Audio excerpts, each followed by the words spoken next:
Assalamualaikum warahmatullahi wabarakatuh. Nama saya Anis Fatin Rahmah. Di sini saya akan menjelaskan tentang aliran realisme rasional.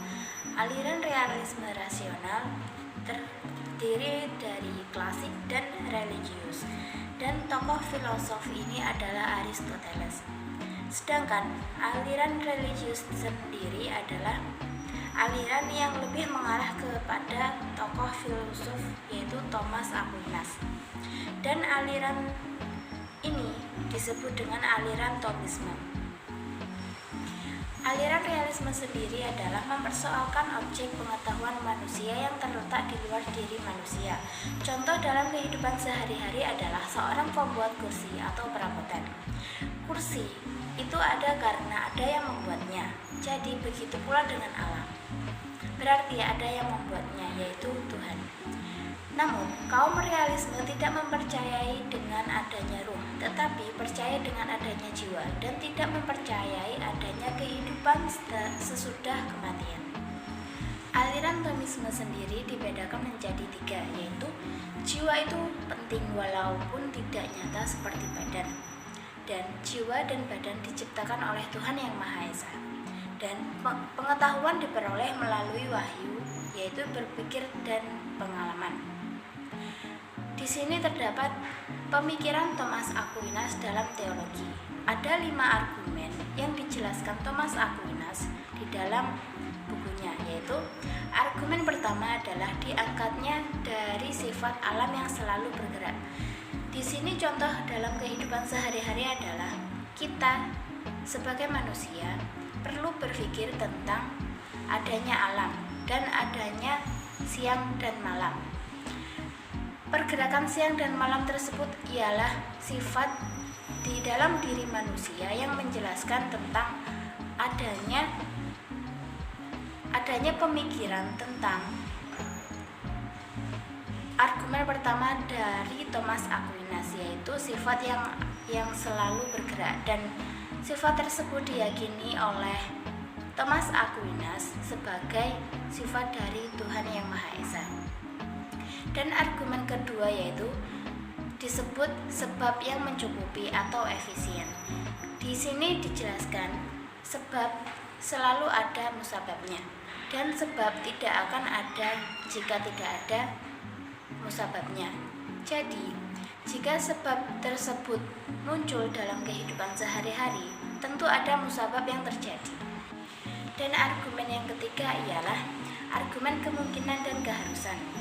Di sini dijelaskan bahwa alam itu sebelum terjadi itu tiada, lantas muncul dan berkembang, lalu hilang, rusak atau hilang. Di dalam kehidupan sehari-hari, kita bisa menyimpulkan bahwa jika kita melakukan sesuatu, pasti itu ada permulaannya dan pasti ada akhiratnya. Jadi, dalam melakukan suatu hal, pasti ada timbal balik dalam kehidupan kita. Dan contoh dalam kehidupan sehari-hari adalah jika kita membeli suatu barang tersebut masih baru. Dan jika kita pakai terus-menerus, barang itu akan jelek, rusak, dan tidak dapat dipakai kembali. Dan itulah contoh argumen ketiga dari Thomas Aquinas. Dan contoh argumen keempat ialah memperhatikan tingkatan yang terdapat pada alam ini. Yang dimaksud ini adalah kita sebagai manusia. Contoh dalam sehari-hari adalah kita sebagai anak muda tidak boleh tidak menghormati orang yang lebih tua. Jadi, dalam argumen keempat ini ada unsur yang terhormat, ada yang lebih dihormati lagi, ada yang tua, ada yang lebih tertua lagi. Itulah contoh dalam kehidupan sehari-hari argumen keempat dari Thomas Aquinas. Dan argumen yang kelima adalah berdasarkan ketentuan alam.